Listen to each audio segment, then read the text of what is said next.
Alors moi je suis auteur de bande dessinée depuis 2008. Avant j'avais fait de l'illustration pour les figurines, du jeu vidéo, puis voilà quoi. Et donc depuis 2008 je fais Freak Squill Funérailles, je bosse au label 619 et plus récemment depuis 2019 je suis aussi co-directeur du label 619 quoi.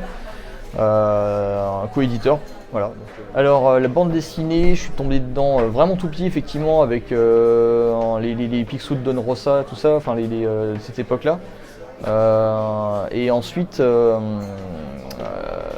les mangas ont pris le relais, effectivement avec le Club Dorothée d'abord en animé, puis ensuite les premiers Akira qui débarquent en France, tout ça. Et là je tombe vraiment dedans et je m'ouvre aussi aux classiques plus français, Moebius, Loisel, Quête de l'oiseau du temps. Enfin, c'est des choses qui me forgent aussi dans ma lecture, ainsi que le classique, Astérix et en particulier tout ce qui est Franquin. Franklin, j'ai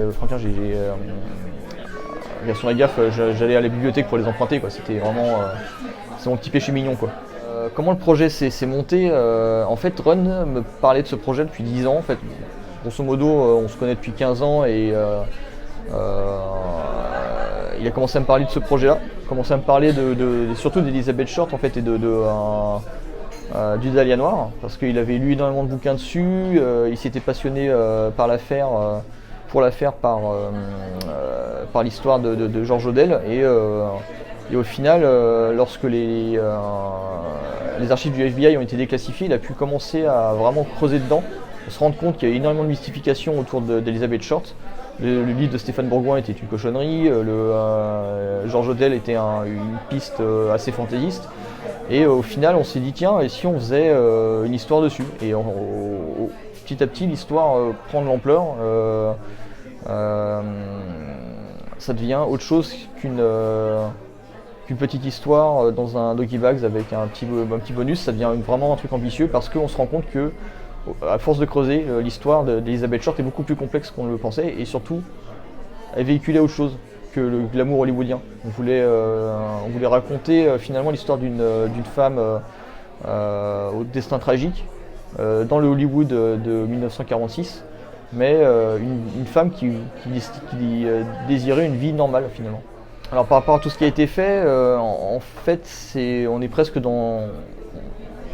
on se construit presque en négatif par rapport à ce qui a été fait, c'est-à-dire que ce qui a été fait parle de l'après, de l'enquête, parfois avec beaucoup de liberté, parce qu'en fait c'est une enquête qui est non résolue et c'est une enquête qui est extrêmement soumise au fantasme. Donc là-dessus, nous on critique pas ce qui a été fait, ça a une valeur fictive très stimulante. Parfois c'est très bien fait. Moi j'avais lu le roman d'Elroy il y a 20 ans de ça et je l'avais bien aimé, quoi. Nous on se pose vraiment sur la vie d'Elizabeth Short, sur l'avant, sur ce qu'elle était. Et c'est vrai que finalement elle est connue plus pour son cadavre et ce que ça représente aussi dans l'Amérique de cette époque, l'Amérique d'après-guerre. Elle est plus fameuse pour ça. Et nous, avec Run, on s'est pris presque d'amitié, d'affection pour cette fille perdue. Et je pense que c'est vraiment la grosse différence, même si au final, effectivement, vous allez, en tant que lecteur, tu vas retrouver des éléments d'ambiance, des éléments même sonores et visuels dans les jeux comme Elle est Noire ou Elle est Confidential, justement, tu en parlais. Donc là-dessus, on est vraiment dans le glamour hollywoodien des années 50, le saxophone, tout ça, enfin, tu l'entends, quoi.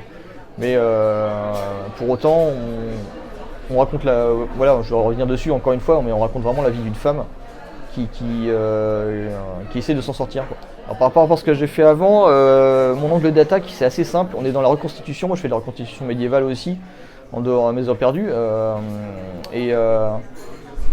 Du coup je suis plus dans le dessin fantasy ou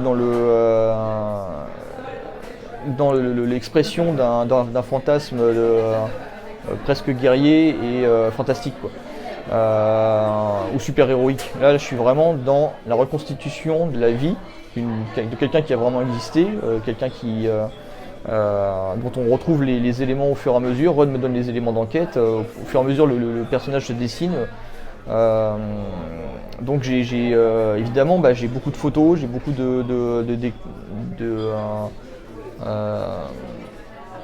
j'ai énormément de références qui me permettent de me replonger dans l'ambiance. C'est aussi un endroit qu'on avait visité en tant que touriste et en tant que dessinateur. Des routes qu'on a parcourues, parce qu'en fait c'est beaucoup de routes, les États-Unis. Et Elisabeth utilise énormément les transports en commun, par exemple. Du coup, ça c'est aussi une chose qu'il a fallu réfléchir, mettre en scène. C'est l'utilisation des transports en commun dans une Amérique où à l'époque il y avait encore ça. Encore des tramways, des trolleybus, des trains intercités qui permettaient de ne pas utiliser de voiture. Et ensuite, il y a eu comment dire, les voitures sont devenues indispensables. La modernité veut nous pousser vers les transports en commun et c'est logique. Parce que le tout voiture est devenu impensable. Mais c'est super intéressant de voir justement que le contexte historique de l'après-guerre américaine joue énormément dans l'histoire de cette jeune femme. La crise de 29 la frappe de plein fouet parce que son père à ce moment-là disparaît de sa vie, pour revenir plus tard. Mais ça aura un impact certainement dans sa psyché, dans sa construction en tant qu'adulte. Ça aura un impact qui sera certainement déterminant par rapport à ce qu'elle va vivre.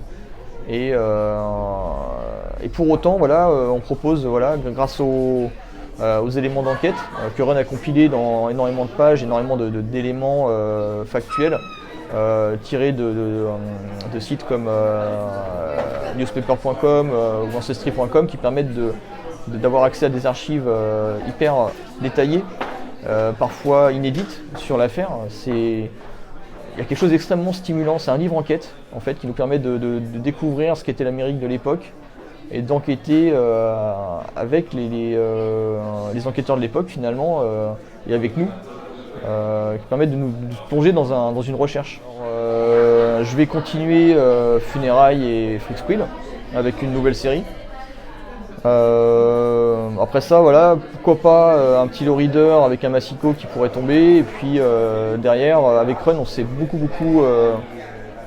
Je pense qu'on s'est trouvé quelque chose en commun sur ce projet, même si c'était pas le projet sur lequel on nous attendait.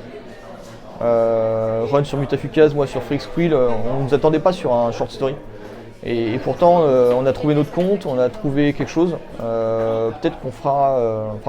Oui, certainement on fera un autre projet comme ça, mais on se donne encore le temps d'y réfléchir. La tête d'un auteur de bande dessinée.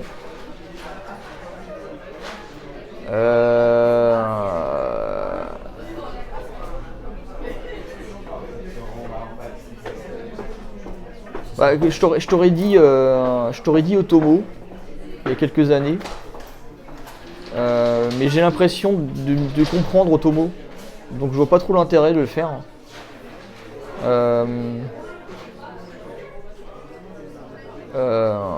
Peut-être par passion, je t'aurais dit tiens, dernièrement j'ai été voir Everything Everywhere All at Once des Daniels et je te dirais oui, je serais curieux, mais en fait je crois que c'est le film que j'aurais voulu faire et que j'aurais pu faire, donc non,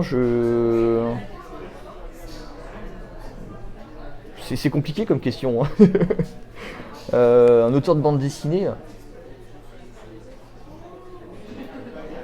On a perdu des potes récemment. Hein. On a perdu Cortegiani, on a perdu Kim Young-ji. J'aurais aimé mieux les connaître avant qu'ils disparaissent.